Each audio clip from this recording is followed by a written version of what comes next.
लोग आपस में मत उलझिए, आपस में मत उलझिए। ठीक है, जय भगवान जी, आपने बात पूरी कर ली। अब मेरा सवाल प्रोफेसर धर्मेंद्र यादव, आप अपना रिएक्शन दीजिएगा, लेकिन उससे पहले मेरा सवाल ये है कि क्या 100 दिन के अंदर आपको कोई विकास उत्तर प्रदेश के अंदर नहीं दिखा? योगी जी ने कहा था पिछले 5 साल का, मैं बार बार जोड़ के बता रहा हूँ क्योंकि 1825 दिन प्लस 100 दिन और जोड़ लीजिए, 1925 दिन हो गए।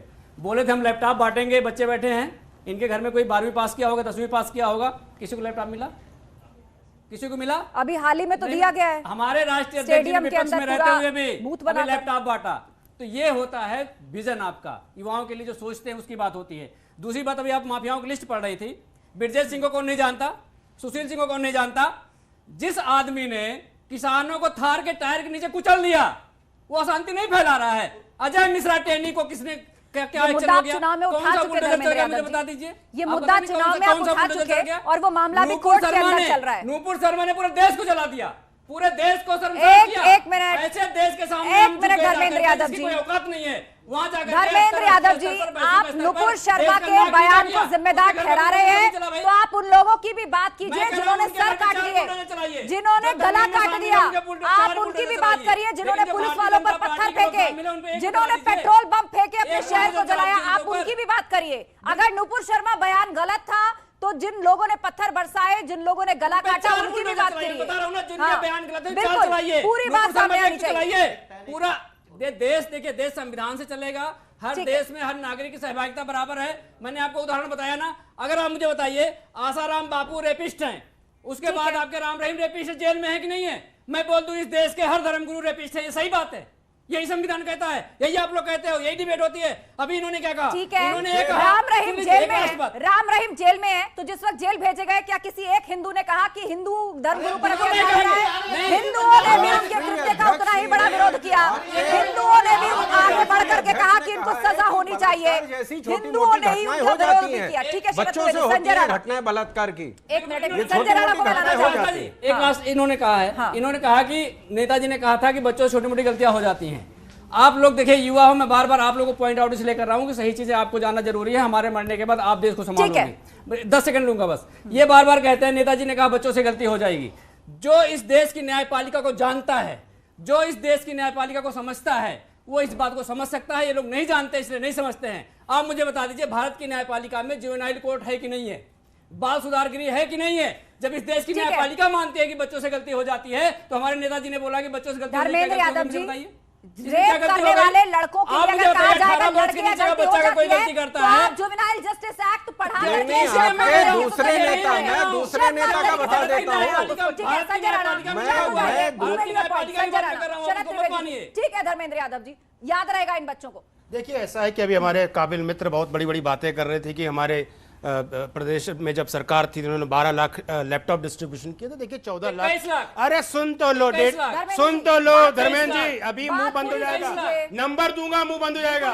चुप हो जाओ, शांत हो जाओ, ठंडा पानी पियो, हार्ट अटैक हो जाएगा।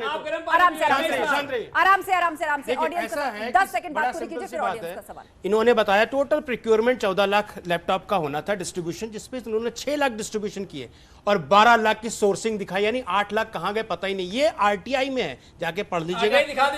जनता देख रही है, आरटीआई दिखा दीजिए, पढ़ लो। ये आरटीआई है, ये पढ़ो, न्यूज पढ़ो, न्यूज पढ़ो पूरी। न्यूज नहीं पढ़ेंगे, आरटीआई दिखाइए आप, आरटीआई दिखाइए ना, न्यूज दिखा रहे हो। एंकर पढ़ के सुना देंगे, बात करेंगे आरटीआई की, वो दिखाएंगे न्यूज, शांत हो जाइए प्रोफेसर धर्मेंद्र यादव, बात पूरी कीजिए क्योंकि फिर ये बच्चे भी सवाल पूछना चाहते हैं। देखिए, ऐसा है कि पहले जब उत्तर प्रदेश में तकरीबन 9 मेडिकल कॉलेज थे, सॉरी 29 मेडिकल कॉलेज थे, गवर्नमेंट और नॉन गवर्नमेंट। आज के दिन में लगभग 55 हो जाएंगे, कुछ अंडर कंस्ट्रक्शन, कुछ ऑलरेडी चालू हो गए। अब एयरपोर्ट, अरे चुप हो जाओ, सुन तो लो भाई, बताऊंगा। आप मैं उस पर आ जाइए, आप आइए इस पे एयरपोर्ट्स पे। देखिए तकरीबन 18, पहले सिर्फ 2 इंटरनेशनल एयरपोर्ट होते थे, लखनऊ और एक बनारस से फ्लाइट उड़ती थी और कहीं से नहीं उड़ती थी।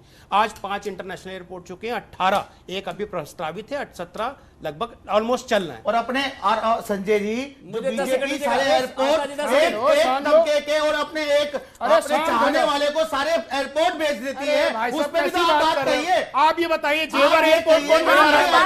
करेंगे क्या कि एयरपोर्ट बड़े हैं? मेहरुद्दीन गंगरेज जी, इस बात से कोई इनकार करेगा कि एयरपोर्ट्स बड़े हैं, डोमेस्टिक बड़े हैं, कनेक्टिविटी बढ़ी है, इस बात से कोई इनकार करेगा? ये तो फैक्ट है। हम सब फ्लाइट पकड़ के उत्तर प्रदेश में पूरा चुनाव कवर करके आए हैं। ठीक है, आप लोग शांत हो जाइए। अभी जनता सवाल पूछेगी, जनता सवाल पूछेगी। जनता हाथ उठाइए जिसको सवाल पूछना है। मेरा सवाल है सर से कि सर बोल रहे हैं कि मतलब ये देशद्रोही राष्ट्रीय संपत्ति को नुकसान करना क्या देशद्रोही काम नहीं है? इस सवाल का आप जवाब दे सकते हैं। और जुम्मा की नमाज के बाद ही क्यों पत्थर चला? अगर मंदिर में अगर मस्जिद में पत्थर जमा नहीं होता है तो? ठीक है, एक एक करके दोनों सवालों के जवाब लेंगे। पहला सवाल कम्युनल राइट्स को लेकर पूछा गया कि अभी भी हो रहे हैं, पर आप कहते हैं कि वो कंट्रोल है। इस पर क्या जवाब है सरकार का? देखिए, कोई दंगा, कोई भी अपराध कभी भी हो सकता है, लेकिन उसके बाद सरकार क्या करती है? सॉफ्ट स्टेट वो नहीं होती जहां दंगा नहीं होता। सॉफ्ट स्टेट वो होती जो दंगा के बाद कुछ नहीं करती है। उसके बाद जो किया है, लोगों से पैसे वसूले गए हैं, लोगों के घर डिमोलिश किए गए हैं, लोगों को हिरासत में लिया गया है। एक बार दंगा सीए में करने की कोशिश की थी, जो जवाब मिला उसके बाद दोबारा दंगा नहीं हुआ। और उसी के बाद मुझे लगता है बुलडोजर एक्शन पर सवाल जहां आप देखिए कि पिछले 70 साल में शिया सुन्नी दंगे होते थे, हिंदू मुस्लिम दंगे होते थे, सिख दंगे होते थे, एक दंगा उसके बाद नहीं हुआ। और हमारा सेकुलरिज्म जो है वो खाली एक धर्म के लिए नहीं है। गुजरात में 168, आप नाम नोट कर लीजिए, नंबर नोट कर लीजिए, 168 यहूदी धर्म के लोग हैं जिसपे आप पंचायत का चुनाव नहीं जीत सकते, उनको हमने माइनॉरिटी स्टेटस दिया है। ये हमारा सेकुलरिज्म है। दूसरा सवाल आया था हाजी मेहरुद्दीन जी आपसे, ये कि क्या नमाज होती है, भाई धर्म कर्म का कार्य होता है, तो वह पत्थर क्या करता है जो निकलते ही पत्थर बरसा? देखिए, ये जो फेलियर है ये शासन प्रशासन का है। जब एमएचए की गाइडलाइन आई थी कि जुमे वाले दिन सेंसिटिव मामला है, तो आप जो है वहां पर शासन प्रशासन का फेलियर रहा, तो इसका जवाब तो बीजेपी के प्रवक्ता देंगे। फेलियर क्यों रहा, कैसे दंगा हो जाता है? दंगे को हम कंडेम करते हैं। मैं दंगे को कंडेम करता हूं, दंगे के हम साथ नहीं। आप ये बताइए, जब ये स्कीम लाते हैं अग्निपथ की, लोगों ने, हमारे युवाओं ने कई हजार करोड़ रुपए की संपत्ति जला दी। बात तो उस पर भी होगी ना। मेरे भाई ने कहा था अभी, तो मैं उनकी बात का जवाब दे रहा था आस्था जी। तो ये सब चीजें जो हो रही हैं, ये बीजेपी का बहुत बड़ा फेलियर है।